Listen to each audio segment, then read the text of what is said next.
Good morning po. Welcome back to our lecture room. Ngayong araw na ito, pag-uusapan natin itong judicial titling under Republic Act 11573 of 2021.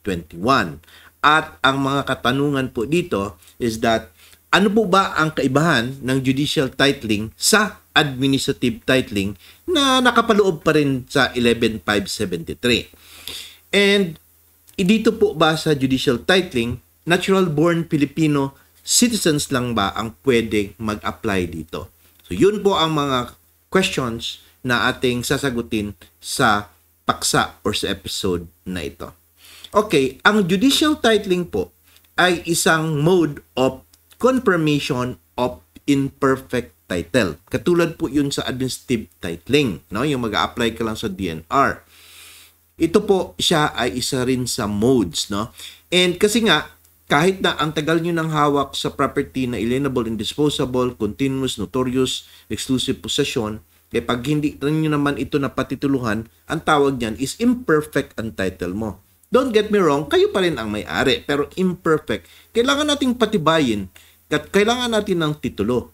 And ang pamamaraan nito is itong confirmation of imperfect title para magkaroon po kayo ng titulo, an indivisible title, yung evidence of ownership, wherein it would show that you are the registered owner ng property. Yan. So, kayo na po ang titled owner ng property. So, itong judicial titling under Republic Act 11573 of 2021, an act improving the confirmation process for imperfect land title. Inamyendahan po niya itong PD 1529 at Commonwealth Act number 141, yung Public Land Act.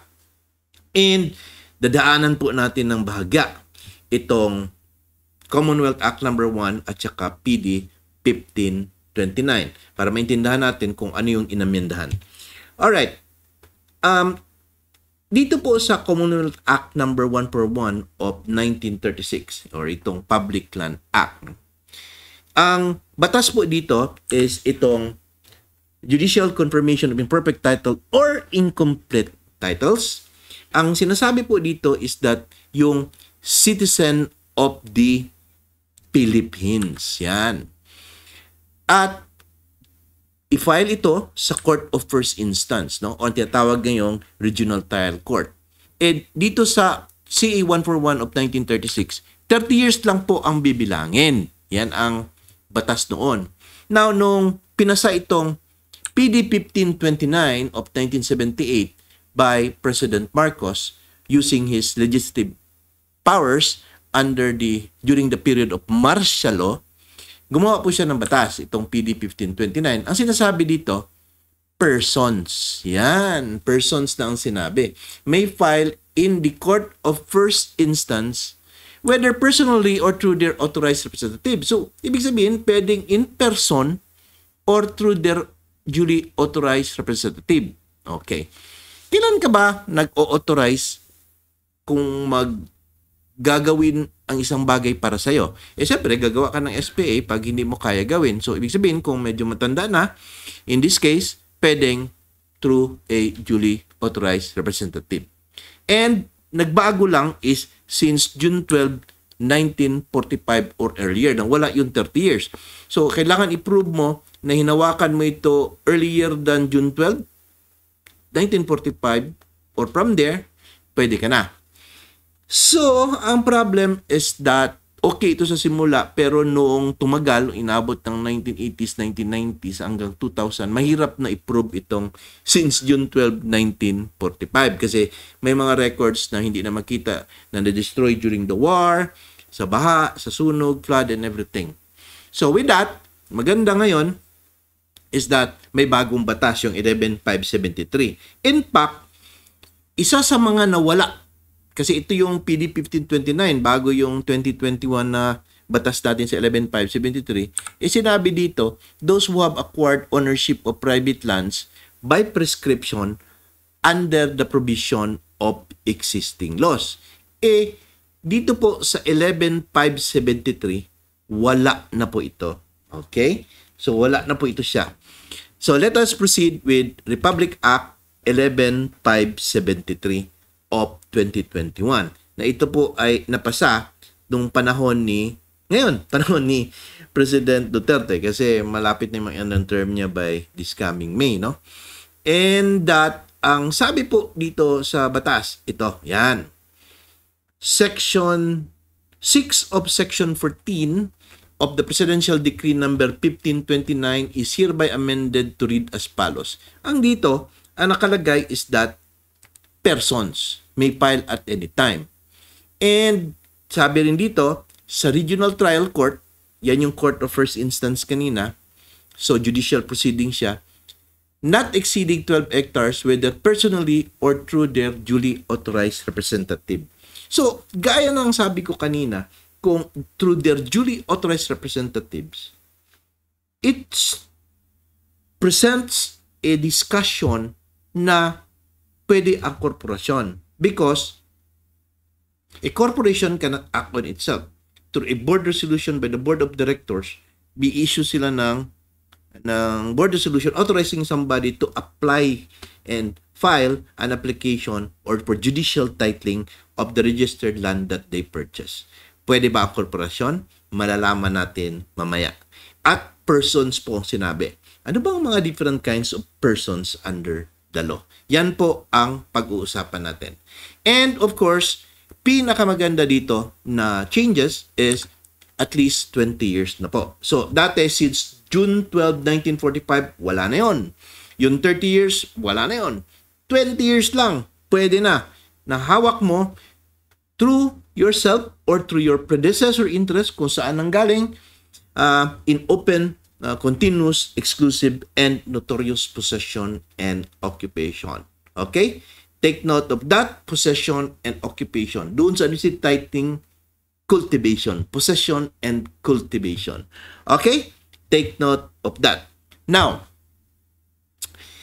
let us proceed. So, ang judicial titling po, no, under Republic Act number 11573 of 2021, or yung tinatawag natin ang Act Improving the Confirmation Process for Imperfect Land Title, is actually a judicial proceeding.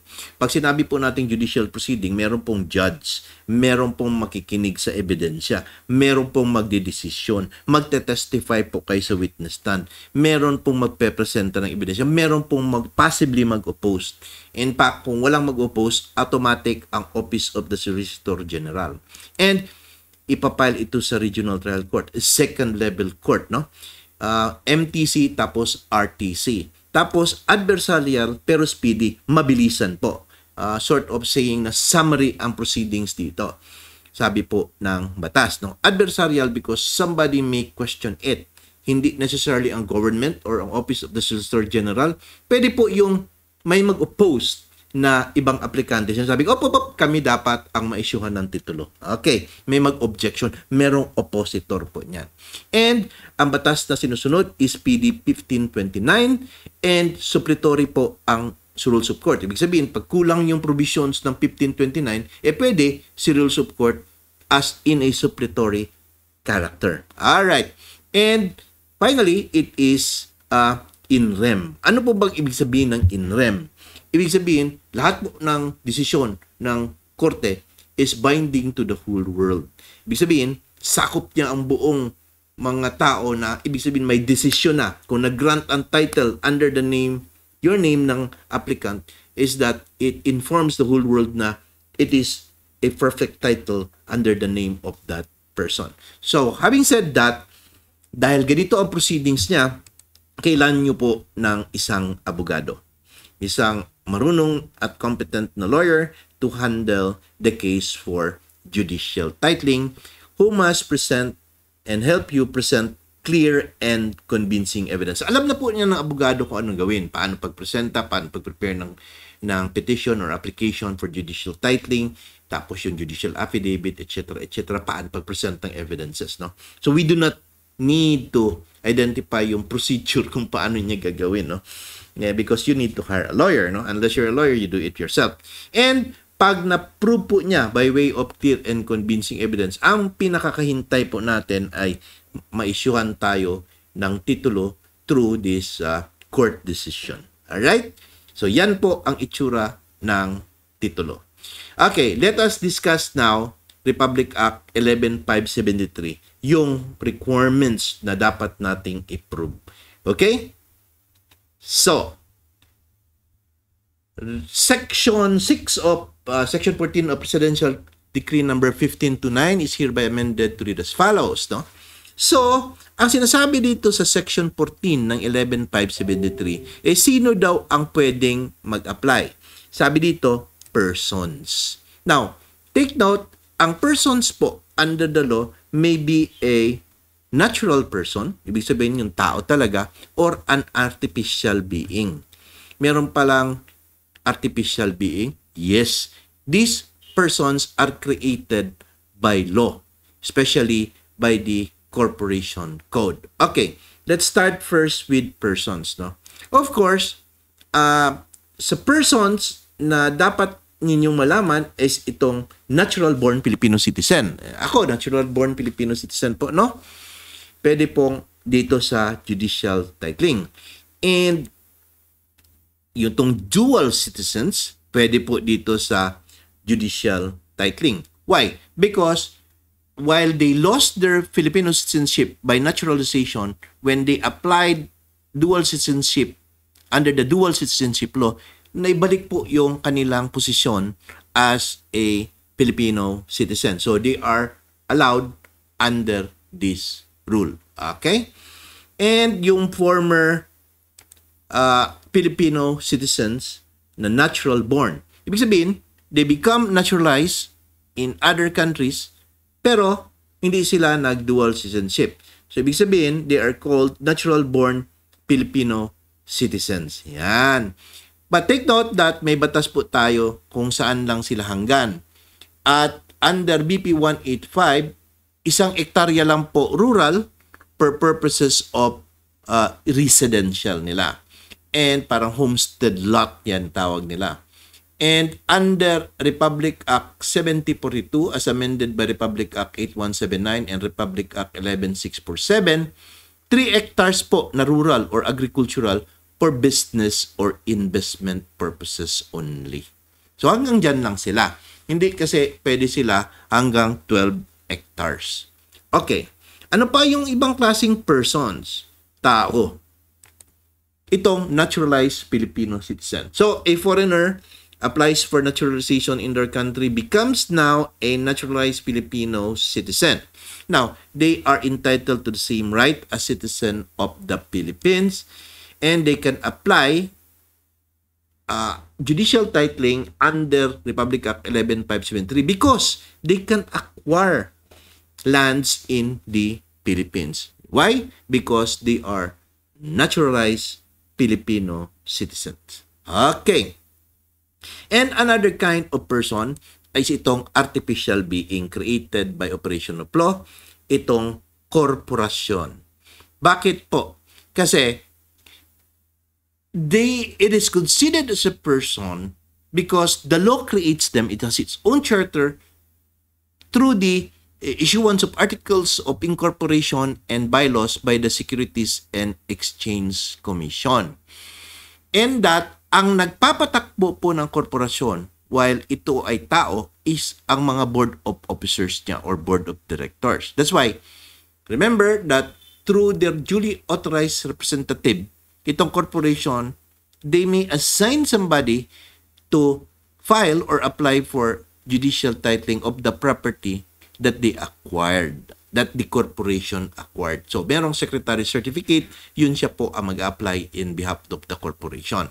As long as that 60% ownership on shares of stocks, at least, no, is legitimate Filipino ownership. Now, sabi ng case decided by the Supreme Court in Malabanan versus Republic, September 2013, that by virtue of the doctrine of alienable public lands held by possessor either personally or through their predecessor's interests open and continuously and exclusively during the prescribed period, it is now settled that corporations may now acquire lands of the public domain for as long as the lands were already converted to private ownership by operation of law as a result of satisfying the requisite period of possession prescribed by the Public Land Act. So ito po, klaro, kinonfirm ng Korte Suprema na pwede po dito ang korporasyon sa judicial titling. So yan po ang kaibahan ng administrative titling na para lang sa natural-born Filipino citizens. At ito po ang mga requirements na nakalagay dito kung sino yung mga natural-born Filipino citizens. Yan. Ito, no? And then, pag sa naturalized Filipino citizen and corporations, dito po tayo sa judicial titling under Section 14. So, if I were you, if you're a natural-born Filipino citizen, I would say that you must apply under the rule on administrative titling. Kasi magasto po sa judicial titling because you need to hire a lawyer. And meron pa yung acceptance fee, attorney's fees, meron pang appearance fee. So, mas malaki ang gasto. As differentiated sa administrative titling, madali lang. So, kung nakita nyo na qualified kayo doon under administrative titling, doon po kayo. But take note that in that administrative titling, ang rule is on cultivation. Meron silang rule on cultivation. Dito, possession and occupation lang sa judicial titling. Pero doon sa administrative titling must be possession and cultivation. So take note of that. So, let us proceed, no? And sabi din ng batas, itong by themselves or through their predecessor in interest. Yan, no? Sino daw ang pwede mag-apply? Those who by themselves or through their predecessor in interest. So, nalala po niyo yung discussion natin on tacking. Sa tacking po, yung dagdag, okay? So, ito si Manong is hawak na niya ang property for 20 years. So, ibig sabihin, pwede na po siya mag-apply by himself under the rule on judicial titling or pwede rin po doon siya sa administrative titling. Suppose hawak niya ito for 10 years pa, hindi pa pwede, then bigla siyang namatay by operation of law, ang hahawak po nito, ang mamamay-ari nito ang mga heirs niya. Okay? Suppose hawak po nila ito ng 5 years, ibig sabihin 15 years pa nila ito hawak, so hindi pa nila by themselves ma-applyan through judicial titling and even administrative titling. Okay? Now, kung binili po ninyo ito, is that meron kayong additional 5 years na aantayin para makompleto si 20 years. So, ikaw ito, si Juan de la Cruz, pwede ka mag-apply through judicial titling at pwede ka mag-apply for administrative titling. Yan. Now, inabot mo na po yung 5 years at ibig sabihin, dinagdag po natin 10 plus 5 plus 5, simple arithmetic po. Mathematics lang po yan siya. Kaya sabi po ng batas natin, the present possessor may complete the period necessary by prescription by tacking or idagdag his possession to that of his grantor or predecessor in interest. So, sinong predecessor in interest? Kung kanino po nanggaling, either sale, succession, or donation, or other modes of transfer. Okay? So, suppose ikaw po, si Juan de la Cruz, binenta mo sa isang naturalized person, pwede ba siya administrative titling? No. Dito po siya mag-a-apply sa Section 14 ng Republic Act 11573 through judicial titling, or kung ibinenta ito sa korporasyon, dito po sila mag-apply Section 14 ng Republic Act 11573. Okay. Ngayon, ipagpatuloy natin. Ang madugo po dito talaga na usapan itong sinasabing open, continuous, exclusive, and notorious possession and occupation under a bona fide claim of ownership for at least 20 years immediately preceding the filing of application.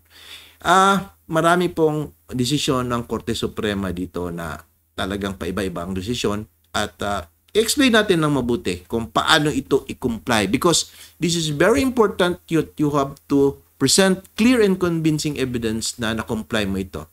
Alright. So, gaya ng sabi natin, si Manong, for example, namatay siya at nailipat ito sa kanyang mga heirs and then after that is that, nabili ninyo or nabili ng isang naturalized Filipino citizen or even a corporation, kailangan natin ikumpleto yung 20 years, no? So, 20 years, from 0 to 20 years, dyan ang usapan. Dapat is that nahawakan nyo po ito, number 1, or ng predecessor in interest nyo kung saan ito nanggaling sa simula by way of open, continuous, exclusive, notorious possession, and occupation. So, open is that alam po sa komunidad ninyo na kayo ang talagang nag-aangkin ng lupa niyan or ang predecessor ninyo kung how many years na. And continuous, tuloy-tuloy po. Hindi po ito naputol ang paghawak nito or pag-okupa nito. And exclusive po to the exclusion of other person. Walang nanggugulo, walang nakikialam. Peaceful po ang inyong occupation, exclusive at against the other person. And notorious possession and occupation. Take note, possession and occupation, not cultivation. But kung cultivation din, no problem. Maganda rin yun because that is considered as possession and occupation. So, notorious occupation of real property or holding in such a way that anyone in the community, sino dun lot, can observe that the person is the owner. Yan po yung notorious occupation. Open to the public, no? It is sufficient to apprise the community and the world that the land was for his enjoyment. Yan. Alam ng buong barangay na ikaw may-ari ng property niyan. In fact, pinagmanahan ba yan noong unang panahon ng ninuno, no? So, ganyan po yan ang patakaran, no? And so, ang pinag-uusapan dito po, sa rule nitong open, continuous, exclusive, notorious possession, occupation, paano ito hinawakan at inokupahan galing sa 0 years to 20 years. At ang mga magandang ebidensya po nito is, number 1, tax declaration and payment. Although sabi ng Supreme Court, hindi yan siya ebidensya ng pagmamayari, pero ito siya ay a good indication that you are possessing or occupying a certain property as your own. Because in the first place nga naman, bakit ka mag-declare for taxation, real property taxation or pagbabayad ng amilyar or mihoras kung hindi mo naman inaangkin na iyo. Okay? So, tax declaration and payment po ang sinasabi dyan. And kailangan ng testimony ng predecessor. Kung buhay pa po yung saan nanggaling ang pagkuha mo ng property, kung through succession, buhay pa yung parents mo, din testimony sila. Or kung corporation ka, paano mo binili, saan mo binili, galing, tapos proof, no, na inabot na ito ng 20 years na open, continuous, and exclusive notorious. And testimony of the neighbors, kailangan din yung testimony of the applicant, and yung barangay certification, and other clear and convincing evidences. Ang dami po, no? In fact, merong one time that I know in a judicial titling is that isang evidence na present nila na matagal na tinahawak ng De La Cruz family, for example, is that yung centennial na tree doon, may nakaukit doon na De La Cruz family. Ganon nakalagay, no? Pinicturean na, pinakita yan, ocular inspection. Talaga, centennial eh. Kung centennial na tanim is umaabot na ng 40 years, yan. That means nakaukit doon for 40 years. Ibig sabihin, they are claiming it. Isa sa mga clear and convincing evidence na ni-prove nila sa korte. Kasi kailangan i-satisfy mo yung requirement. Otherwise, hindi yan i-grant ng judge, no? Take note, meron na magde-decision on this particular application. Alright. And it must be alienable and disposable of public domain. Now, take note, ang pinag-usapin dito is yung certification po from the DNR. Sabi sa Republic Act 11573, andali lang po. Pwede nyo pong hingiin yan sa Chief of the Survey and Mapping Division of the Regional Office of the DNR. Tapos, yung certification stamp, itatatak nila yan sa CPEA, yung puti na blueprint. Hindi blueprint, white print, no? CPEA, yung original copy of the subdivision plan, or sa blueprint copy of the plan in case kung approved na yung plano. If advanced plans pa for approval, advanced technical description, advanced na subdivision plan, the certification will be annotated on the left portion of the plan and signed by the chief of the Survey and Mapping Division. So, madali lang po ito. Actually, hindi na mahirap katulad noon, no? Because this is one of the obligations of the DNR to issue immediately. Now, itong under a bona fide claim of ownership for at least 20 years immediately preceding the application, ang pinag-uusapan po dito, yung kind of land 20 years ago. Now, kailangan ba 20 years ago is that alienable and disposable lands of the public domain na siya? Ibig sabihin, kailangan hindi na siya forest land, hindi na siya timberland, hindi na siya government sites. Kailangan ba alienable and disposable na siya? Meron namang government proclamation na alienable and disposable ito.